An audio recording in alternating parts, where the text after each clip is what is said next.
During campaigns, I saw the police beating up Bobi Wine's AD, including Bloodimo. Bloodimo is a guy who became even more famous in Iganga campaigns. In fact, this is what happened. Supposed to campaign in Katakwi. What you are doing is wrong. What you are doing is against the law, and you should be ashamed of yourself. The people of Katakwi now know the truth. They know that this is injustice. Look at these politicians. Look at what the people are doing.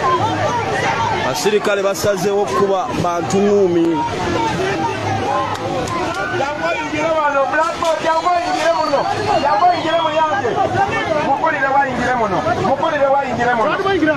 See what the police is doing. Shame on you. Shame on you, Apande. Shame on you. Look what you're doing to our uniform. Look what you're doing to the Uganda police force.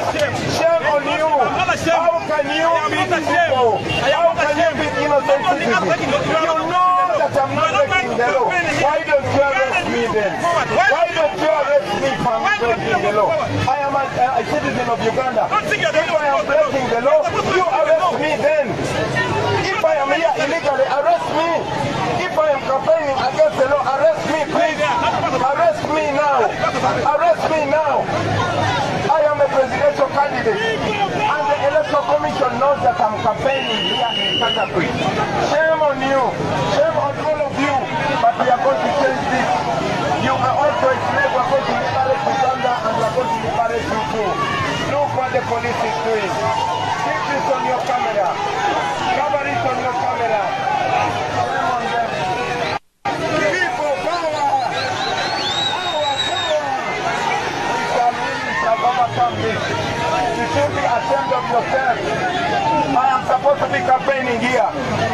Well, now that the people see, you're even shy because what you're doing is wrong. This is wrong. This is wrong, my brother. You are doing the wrong thing. You are doing the wrong thing. This is wrong that you're doing. It is illegal.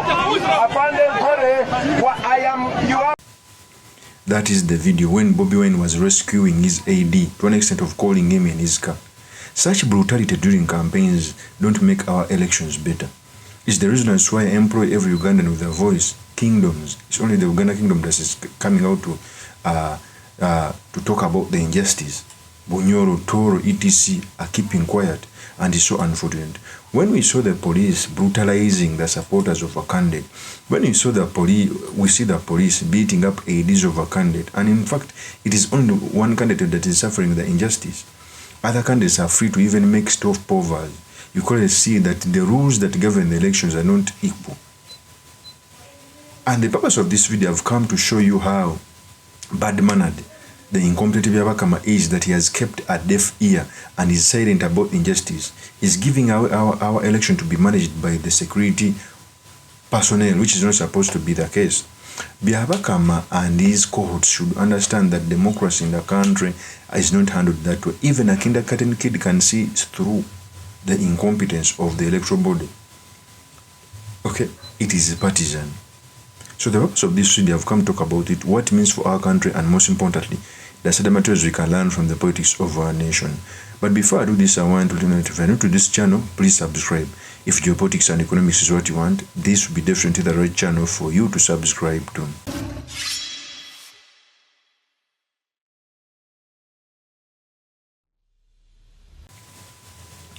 First of all, Uganda has never had a peaceful transfer of power. In fact, elections are becoming a ritual.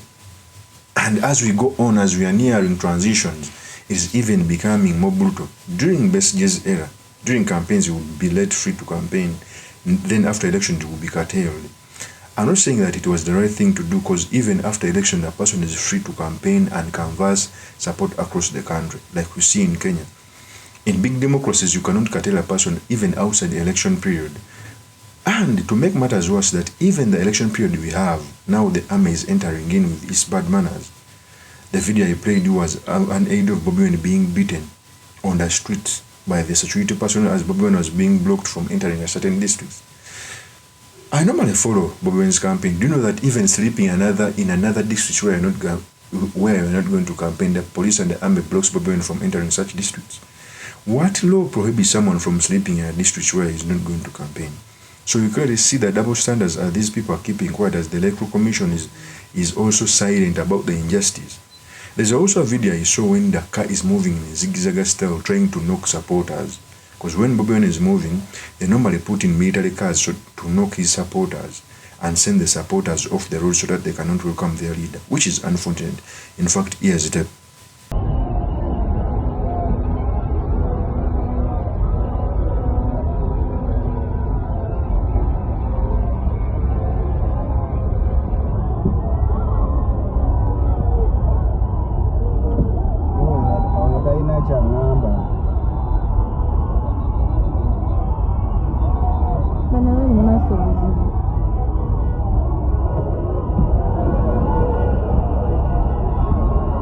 That is the video.